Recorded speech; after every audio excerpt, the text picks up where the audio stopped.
A lot of people talking right now about the Big 12 being irrelevant, not a Power 4 conference. Well, don't tell me any of that until you listen to this video and hear the stat that I'm about to drop on you. Okay? Do not do it.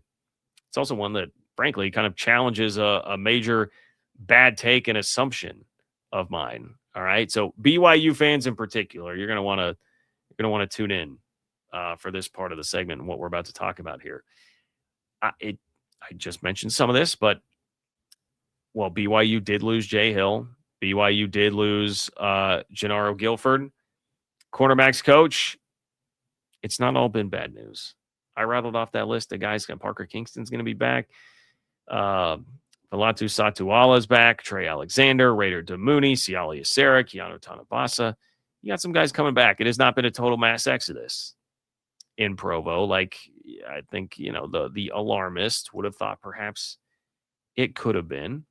And even with some of those losses, right? Like if you're losing a DC and a cornerbacks coach, like that's going to happen. When you start winning 11 and 12 games every year in a Power 4 conference, that's going to happen. Some of this you just kind of need to recalibrate and adjust if you're a BYU fan, I think, because if you're tucked away playing independent football, it's a little bit easier for this stuff to happen and maybe not have as much attention shined on it. Now, I've been the guy saying BYU deserved more attention. BYU deserved to be on the graphic. They should. But BYU still gets plenty of attention, especially the coaches that are hiring people they're not on the college football playoff selection committee. They don't care about where you're ranked. They know good football when they see it. They're going to come around. They're going to come around. BYU football is no secret anymore, being in the Big 12. If it was somewhat of a hidden gem before, it's just a gem now. It's not hidden.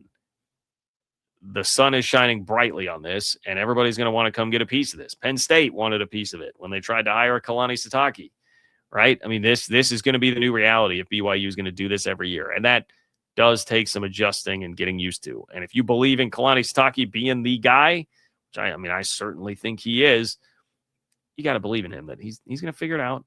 He'll get the replacements made. And to me, a testament to the culture and strength of what you got going on in place already is that there has not been a mass exodus of players following Jay Hill into the transfer portal and to Michigan or just leaving and going wherever else.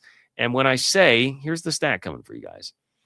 When I say that BYU football is no secret anymore, okay, how about this number? Did you see the TV viewership number of the Pop-Tarts Bowl, right? BYU plays in the Pop-Tarts Bowl. It got a viewership number of 8.7 million. 8.7 million people watched that game, up 13%. Up 13%, according to ESPN PR. 8.7 million people watched. Nobody cares about Big 12 football. 8.7 million people watched BYU, the Big 12 runner-up, play in front of a bunch of toaster pastries. Okay? With dancing toaster pastries in the end zone.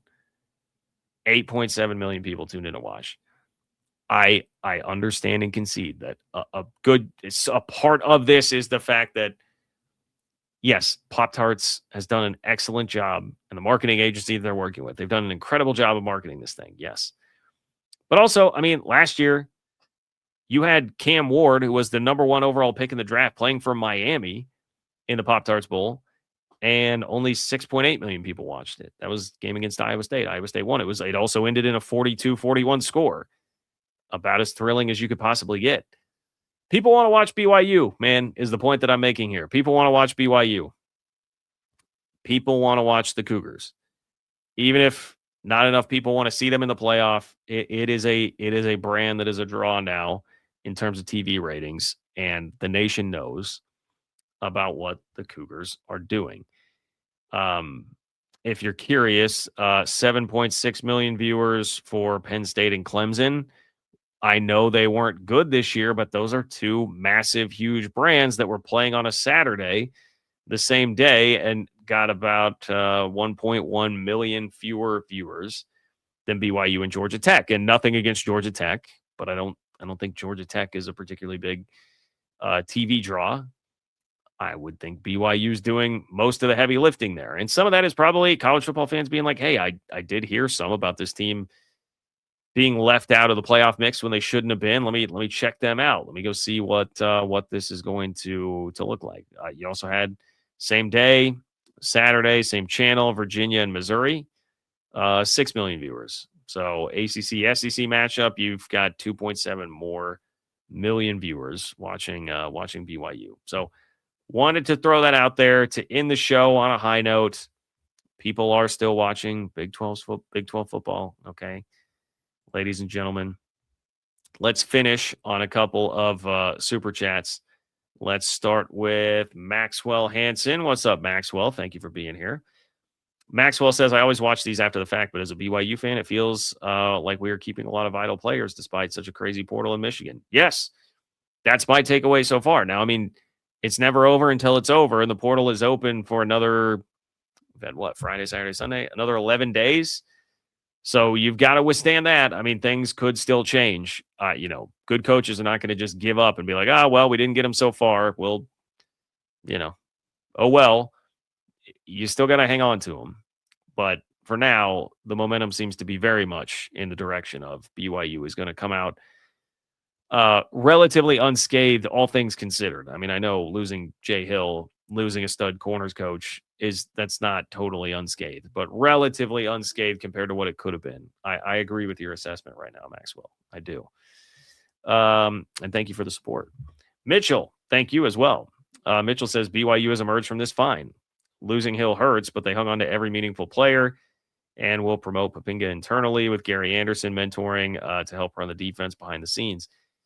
Yeah, I'll be interested to see, what the hire is there. BYU is a program where I think it just makes sense in general that you would have good enough people around to be promoted internally and not have to feel like you got to go make some splashy hire, some really splashy outside hire. So and I know I've seen some of that speculation as well. Look, to be completely honest, I don't know BYU football intimately enough to have a great opinion on him specifically as the defensive coordinator, other than to say I trust Kalani Sitake's defensive acumen, and I trust the program and the culture that he's built, which I think is already evidenced by the players sticking around.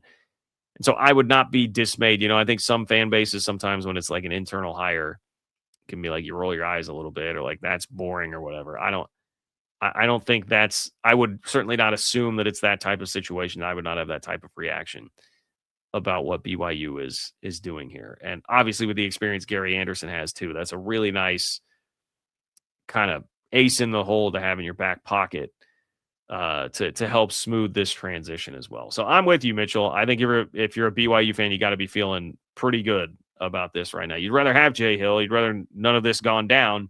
But once Whittingham happens, if I would have told you this was what things would look like on January 4th, I think all of you, if I gave you the option, you would have hit that button to say, just give me that, as opposed to rolling the dice on whatever else could happen.